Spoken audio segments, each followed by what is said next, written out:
જેના અનેક ભાષામાં અનુવાદ થયા છે. અનેક મહાપુરુષોએ જેના પર ભાષ્ય લખ્યા છે.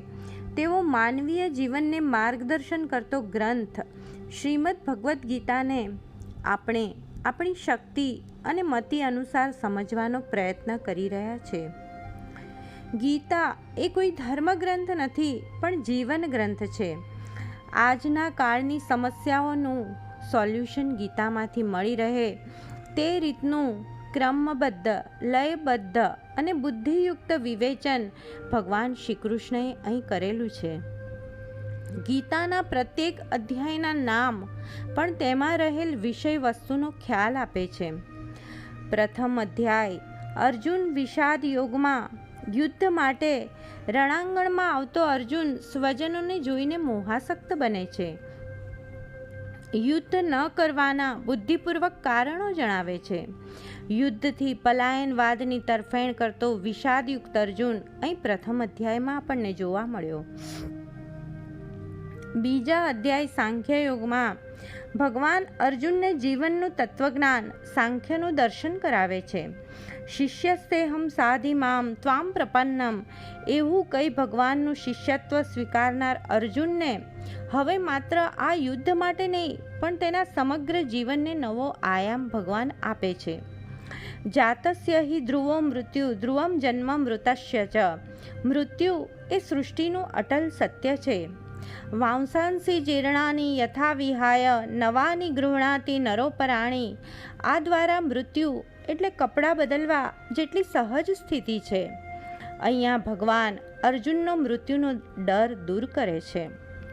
યોગ કર્મશુ કૌશલમ અને સમત્વય યોગ ઉચ્યતે કહીને ભગવાન યોગ સમજાવે છે. કર્મણીએ વાધિકા રસ્તે મા ફલેશુ કદાચન દ્વારા નિષ્કામ કર્મયોગની સમજણ આપે છે. અને છેલ્લા 18 શ્લોકમાં શ્રેષ્ઠ પુરુષ એવા સ્થિતપ્રજ્ઞનું વર્ણન કરે છે. ત્રીજા અધ્યાય કર્મયોગમાં આપણે જોયું કે નમે પાર્થાસ્તિ કર્તવ્યમ ત્રિષુ લોકેશુ કિંચનમ એમ કહી પોતાના ઉદાહરણ દ્વારા જ કર્મની અનિવાર્યતા અને મહત્તા ભગવાન સિદ્ધ કરે છે. ચોથો અધ્યાય જ્ઞાન કર્મ સંન્યાસ યોગમાં આપણે પ્રવેશ કરી રહ્યા છે. તેમાં ભગવાન કર્મની વધારે સૂક્ષ્મતા સમજાવશે. શ્રેષ્ઠ કર્મ કરવા માટે શું જાણવું જરૂરી છે તે જ્ઞાન અને શું છોડવાનું તે સંન્યાસ એ ભગવાન અહીં બતાવશે. કર્મ કરવામાં જ્ઞાન અને સંન્યાસનું સંતુલન હોવું જરૂરી છે. જ્ઞાનપૂર્વક જે કર્મનો સંન્યાસ કરે તે આ સંસારમાં રહીને પણ પોતાની પ્રસન્નતા જાળવી રાખે છે. આ વાત અહીં સ્પષ્ટ થશે. અધ્યાયની શરૂઆત ભગવાન ઉવાચથી થાય છે. ભગવાન જ બોલે છે. અર્જુનનો અહીંયા કોઈ પ્રશ્ન નથી, કોઈ શંકા નથી, પણ સ્વયં ભગવાન જાતે આ યોગશાસ્ત્ર હવે બતાવી રહ્યા છે. ઇમં વિવસ્વતે યોગમ પ્રોક્તવાનઃ વ્યયમ વિવસ્વાન મનવે પ્રાહ મનુરીક્ષ્વા કવે બ્રવીત. ભગવાન કહે છે, આ અવિનાશી યોગ મેં સ્વયં આદિદેવ સૂર્ય વિવસ્વાનને ઉપદેશ્યો હતો. વિવસ્વાને તે મનુને અને મનુએ તે ઈક્ષ્વાકુને કહ્યો. જ્ઞાનની આ પરંપરા કહેવા પાછળનો હેતુ ભગવાનનો એટલો જ છે કે હું તને જે આ જ્ઞાન કહી રહ્યો છું તે આજનું નથી, પુરાતન છે. વૈદિક સંસ્કૃતિનું આ જ્ઞાન છે. આપણી વૈદિક સંસ્કૃતિ સનાતન છે. સદા ભવ ઇતિ સનાતન. સનાતનનો અર્થ એ જ કે જેનો કોઈ આરંભ નથી તે, એટલે કે આ સંસ્કૃતિ સદા કાળથી છે, હંમેશાથી છે. અને તે જ રીતે આ જ્ઞાન પણ સદીઓથી છે, સનાતન છે, શાશ્વત છે. કોઈના મનમાં સંશય હોય કે આ કૃષ્ણ અર્જુનનો સંવાદ એ અર્જુનને યુદ્ધમાં પ્રેરિત કરવા પૂરતો જ છે. ભગવાન પણ વિચારી રહ્યા છે કે અર્જુન એમ ન સમજે કે કૃષ્ણ તો મારા ફોઈનો દીકરો, મારો કઝિન છે, તેથી મારા હિતેચ્છુ તરીકે મને યુદ્ધમાં લડવા સમજાવી રહ્યા છે. સારથી બનેલા કૃષ્ણ ગોકુળનો માખણ ચોર કે નટખટ નંદકિશોર છે, તે જ સમજણ જો બની રહેશે તો આ વાતોનું, આ સંવાદનું ગાંભીર્ય અને આવશ્યકતા લોકોના ધ્યાનમાં ન આવે. તેથી ભગવાન અહીં પરમ પિતા તરીકે, સૃષ્ટિના સંચાલક તરીકે, પ્રકૃતિના અસ્તિત્વ તરીકે વાત કરી રહ્યા છે. અને તેથી આ વાત માત્ર કુરુક્ષેત્રના યુદ્ધ પૂરતી પ્રાસંગિક નથી. ભગવાન જે વાત કરી રહ્યા છે તે કોઈ ઓકેઝનલ ટોક નથી, ટેમ્પરરી નથી, હંગામી નથી, પણ પુરાતન અને સનાતન છે. કોઈ કહે કે મેં આજે સૂર્યોદય પહેલી વાર જોયો, તેનો અર્થ એવો નથી કે સૂર્યનો ઉદય આજે જ પહેલી વાર થયો. તે તો દરરોજ, હંમેશા, સદીઓથી થાય છે જ. તે માણસે આજે પહેલી વાર જોયો. તે જ રીતે આ જ્ઞાન મેળવવાવાળો કદાચ નવો હશે, પણ આ જ્ઞાન નવું નથી. વીતેલા લાખો વર્ષો અને આવનારા લાખો વર્ષો સુધી આ જ્ઞાન રહેશે. અને તેથી ભગવાન પરંપરા વર્ણવી રહ્યા છે અને કહી રહ્યા છે કે સૌ પ્રથમ આ જ્ઞાન વિવસ્વાનને કહ્યું. પુરાણોમાં લખેલું છે કે બ્રહ્માંડમાં 12 સૂર્ય છે અને આપણી પૃથ્વી જેની આજુબાજુ ફરી રહી છે તે સૂર્યનું નામ વિવસ્વાન છે. સૂર્ય થકી જ સૃષ્ટિમાં જીવન શક્ય છે તે વાતનો તો કોઈ ઇનકાર કરી શકે તેમ જ નથી. અને ભગવાને આ અવિનાશી યોગ સર્વપ્રથમ આ સૃષ્ટિના આદિદેવ સૂર્યને કહ્યો. વિવસ્વાને, સૂર્યએ આ યોગ આદિપુરુષ મનુને કહ્યો. મનુ અપત્ય ઇતિ મનુષ્ય, આપણે સૌ મનુના જ સંતાનો છે, તેથી મનુષ્ય કહેવાઈએ છે. માનવ જાતને મનુસ્મૃતિ દ્વારા ધર્મશાસ્ત્ર, નીતિ નિયમ, મોરલ્સ આપ્યા છે. લગ્ન સંસ્થા અને ગૃહસ્થાશ્રમનો પાયો પણ સૌ પ્રથમ ઊભો કરનાર મનુ ઋષિ જ છે. મનુ ઋષિએ આ યોગ ત્યારબાદ ઈક્ષ્વાકુ રાજાને કહ્યો. ઈક્ષ્વાકુ રાજાએ રઘુકુળના મહાન પ્રતાપી ઐતિહાસિક રાજવી છે.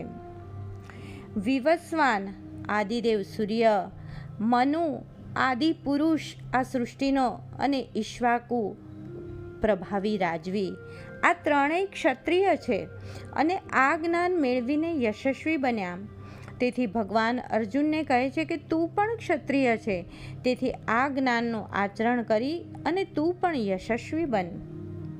બીજી એક વાત અહીંયા સ્પષ્ટ થાય છે કે કહેનાર કૃષ્ણ એટલે કે યાદવ કુળના ચંદ્રવંશી, સાંભળનાર અર્જુન એ કુરુવંશનો, એનાથી આગળનું વિચારીએ તો પુરુવંશનો એટલે એ પણ ચંદ્રવંશી.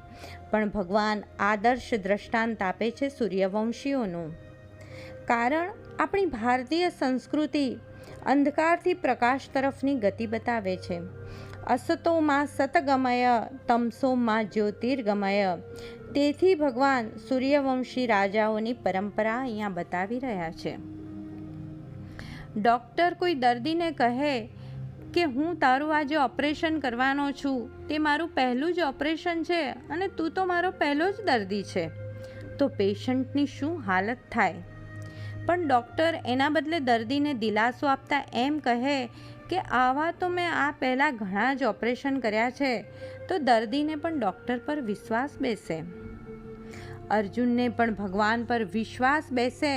તેથી ભગવાન આ અવિનાશી શાશ્વત યોગની પરંપરા વર્ણવી રહ્યા છે અને કહી રહ્યા છે કે આ યોગ મેં પહેલાં પણ કીધેલો છે. અહીં પરંપરાનો અર્થ ટ્રેડિશન એવો નથી, પણ પરંપરાનો અર્થ છે પ્રવાહ, કન્ટિન્યુટી, સાતત્ય. ગંગોત્રીમાંથી નીકળેલી ગંગા એ અલ્હાબાદ કે ઋષિકેશ પાસે એ જ ગંગા નથી રહેતી. કારણ એમાં અસંખ્ય ઝરણાઓ અને નદીઓ ભળેલા છે, છતાં તેને ગંગા જ કહેવાય છે. કારણ કે તેનો પ્રવાહ સતત ચાલુ છે, તેમાં સાતત્યતા છે, કન્ટિન્યુટી છે. તે જ રીતે આ ભલે સદીઓ પહેલાં કહેવાયેલું જ્ઞાન છે, પરંતુ તેમાં સાતત્ય છે અને તેથી આ પરંપરાનો અર્થ અહીંયા આ છે. પરંતુ ત્યારબાદ આ પરંપરાનું શું થયું તે ભગવાન આગળ જણાવે છે. એવં પરંપરા પ્રાપ્તમ ઇમમ રાજર્ષયો વિદુઃ સકાલે નેહ મહતા યોગો નષ્ટ પરંતપ. હે પરંતપ, આ કર્મયોગની પરંપરાને બધા રાજર્ષિ લોકો જાણતા હતા, પણ કાલ જતાં, સમય જતાં આ યોગ અહીંયા મનુષ્ય લોકમાં નષ્ટ થઈ ગયો. અહીંયા ભગવાનનો વિષાદ દેખાય છે. જે જ્ઞાનને લીધે રાષ્ટ્રની પ્રતિષ્ઠા હતી, ભારત વર્ષનો સુવર્ણ યુગ હતો, તે યોગને લોકો ભૂલી ગયા છે. તે ભગવાન અહીંયા વ્યક્ત કરે છે. ભગવાન ખિન્ન વદને કહી રહ્યા છે કે જે ધરોહર મેં સંસારને આપી હતી, પરંતુ સંસાર તે ધરોહરને આજે ભૂલી ગયો છે. યોગો નષ્ટ પરંતપ. કોઈ પિતા સંતાનો માટે, વારસદારો માટે ઘણી ધન સંપત્તિ મૂકી ગયા હોય, પણ આગળ જતાં આવનારી પેઢી તે તિજોરીની પૂજા કરે, માળા પહેરાવે, તેને ચંદન ચોખા ચડાવે, પણ તિજોરી ખોલે જ નહીં અને બહાર ભીખ માંગવા જાય, તો એ પિતાને કેટલું દુઃખ થાય. બસ એમ જ પરમપિતા પરમાત્મા પણ આજે દુઃખી છે. કારણ આપણને જ્ઞાનનો સમૃદ્ધ વારસો આપી ગયા છે, પરંતુ આપણે તે ગીતાને માત્ર લાલ કપડામાં લપેટીને કંકુ ચોખાથી પૂજા જ કરીએ છીએ. ગીતા જયંતિ ઉજવીએ, ગીતાના મંદિરો ખોલીએ, પણ ગીતા ગ્રંથને ખોલીને વાંચવાનો પ્રયત્ન જ નથી કર્યો. વેદ, ઉપનિષદ, શાસ્ત્રોને આપણે પવિત્ર માનીએ, તેનું ગૌરવ અનુભવીએ, પણ તેમાં રહેલા વિચારત્નોને જાણવાની કોશિશ જ નથી કરી. યોગો નષ્ટ પરંતપ. આ જ્ઞાન કઈ રીતે નષ્ટ થયું, કઈ રીતે લુપ્તપ્રાય થઈ ગયું, તે આપણે આવતી વખતે વિચારીશું. જય શ્રી કૃષ્ણ. સદીઓથી આ યોગ, આ વિચાર પ્રવર્તમાન છે અને ભગવાન એ યોગની પરંપરા વર્ણવી રહ્યા છે. પરંપરા વર્ણવવા પાછળનો ભગવાનનો હેતુ એ જ બતાવવાનો છે કે આ વિચાર સારો છે, શ્રેષ્ઠ છે, તેથી ટક્યો છે. જે વિચાર સમાજને ગમે, સમાજ તેને ઉપાડે અને તો જ તે વિચાર સમાજમાં ટકે. આદ્ય ગુરુ શંકરાચાર્યે મૂર્તિ પૂજા સ્થાપિત કરીને પંચાયતન પૂજાની હિમાયત કરી. શંકરાચાર્ય આજે હયાત નથી, પણ તેમણે સમાજમાં મૂકેલો આ વિચાર આજે પણ ટકી રહ્યો છે, ચિરંજીવ છે.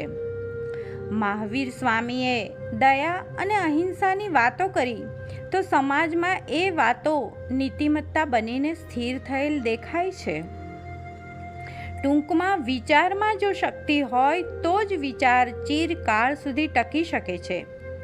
પરંતુ વિચારમાં જો શક્તિ ન હોય તો રાજ્ય શક્તિથી કે ભૌતિક શક્તિથી વિચાર સ્થિર કરવામાં આવે તો પણ તે વિચાર નષ્ટ જ થાય છે.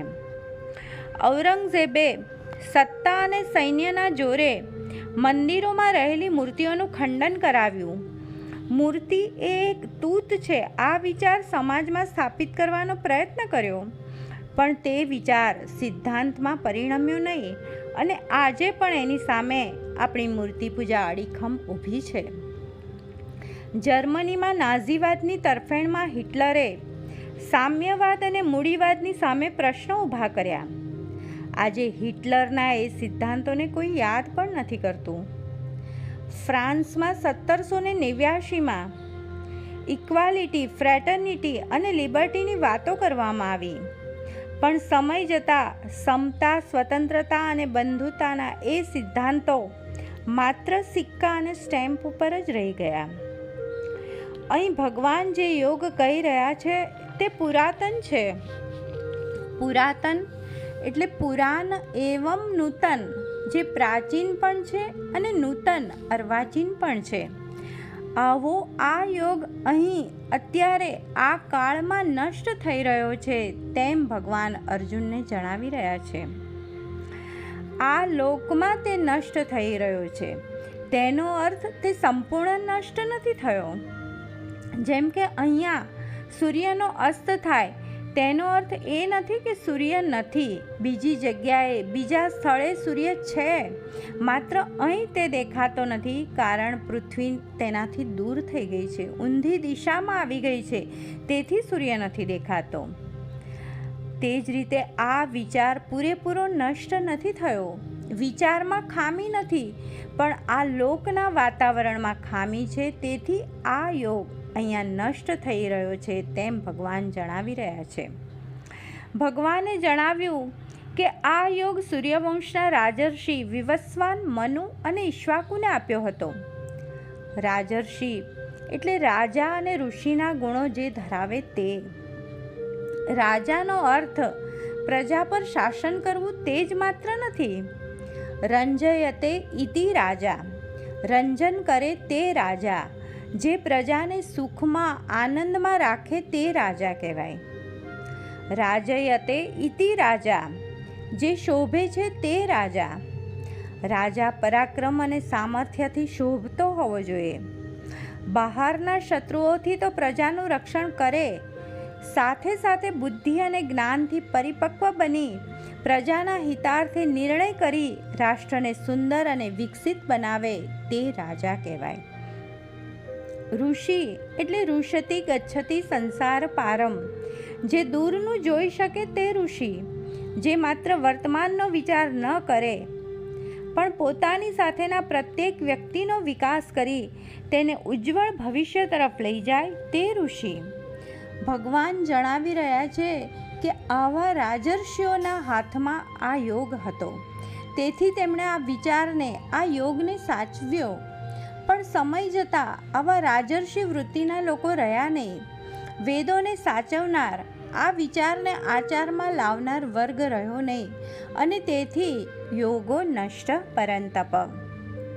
ભગવાન અર્જુનને સમજાવી રહ્યા છે કે જ્યારે ઇન્દ્રિય સુખ, ઉપભોગ અને કામનાને વશ થયેલા લોકો હોય, આખો સમાજ પુરુષાર્થહીન અને વીર્યહીન બનેલો હોય, જ્યાં મફતનું લેવા માટે પડાપડી હોય, બીજાના ગજવાનું મારા ગજવામાં વગર મહેનતે કઈ રીતે આવે તેવો વિચાર કરનાર નિસ્તેજ અને દુર્બળ પ્રત્યેક નાગરિક હોય, પોતાના નિજી સ્વાર્થને જ સુખ સમજતા સુજ્ઞ લોકો હોય, જ્યાં વિજિગીષા નહીં પરંતુ માત્ર જીજીવિષાને આધીન જ લોકો જીવતા હોય, ત્યાં શ્રેષ્ઠ કર્મયોગની વિચારધારા નષ્ટ જ થાય. યોગો નષ્ટ પરંતપ. ભગવાન મ્લાન વદને અર્જુનને કહી રહ્યા છે કે આ કાળમાં સમૃદ્ધિ વધી છે, પણ ઇન્દ્રિય નિગ્રહની સમજણ જ નથી રહી.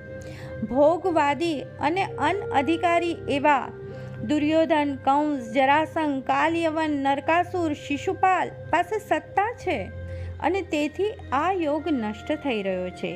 યોગો નષ્ટ પરંતપ. આ વિદ્યા, આ કર્મયોગ નષ્ટ થવાનું બીજું એક કારણ પણ છે સમય. કાલે નેહ મહતા. કાળ ઘણી વસ્તુમાંથી રસ ખેંચી લે છે. નજીકના ભૂતકાળના ઉદાહરણથી આ વાત સમજીએ. ગાંધીજીએ સ્વદેશી અપનાવો, વિદેશી માલનો બહિષ્કાર કરો એવું એલાન કર્યું, અને આઝાદીની ચળવળના રંગે રંગાયેલા લોકોએ તેને પૂરા જુસ્સાથી સમર્થન પણ આપ્યું. પરંતુ આઝાદીના આટલા વર્ષમાં પરિસ્થિતિ એકદમ બદલાઈ ગયેલી દેખાય છે. આજે વિદેશથી આવેલી વસ્તુ આપણે ગૌરવભેર વાપરીએ છીએ. આને કહેવાય કાલે નેહ મહતા. પહેલાં મનોરંજનના સાધન તરીકે ભવાઈ, કઠપૂતળીના ખેલ કે રામલીલા જોવું તે પણ મહદ ભાગ્ય ગણાતું.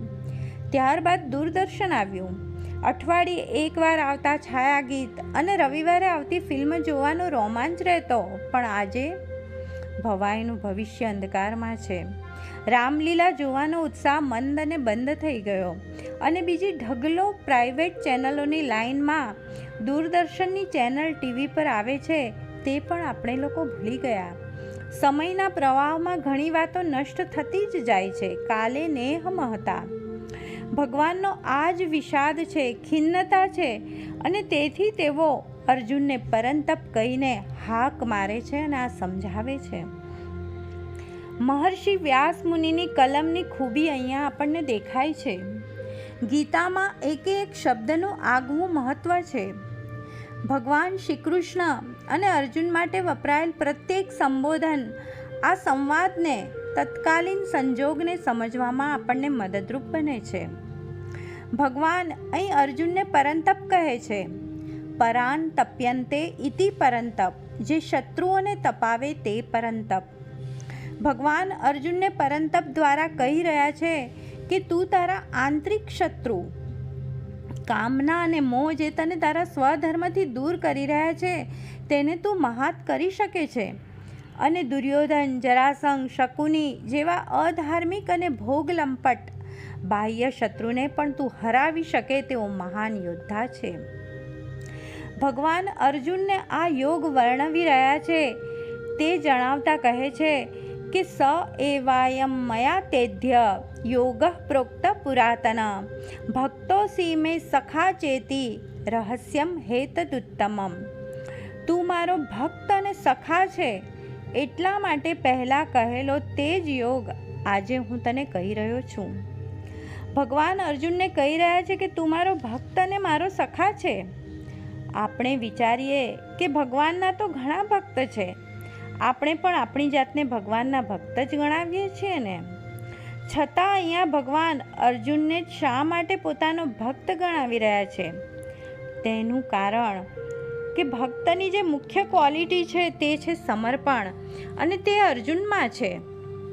અર્જુને બીજા અધ્યાયમાં શિષ્યસ્તેહમ સાધિમામ ત્વામ પ્રપન્નમ કહીને પોતાના જન્મ જન્માંતરના સર્વફળ ભગવાનને સમર્પિત કરી દીધા છે અને પૂર્ણ વિશ્વાસથી ભગવાન પાસે શ્રેયની માંગણી કરી રહ્યો છે.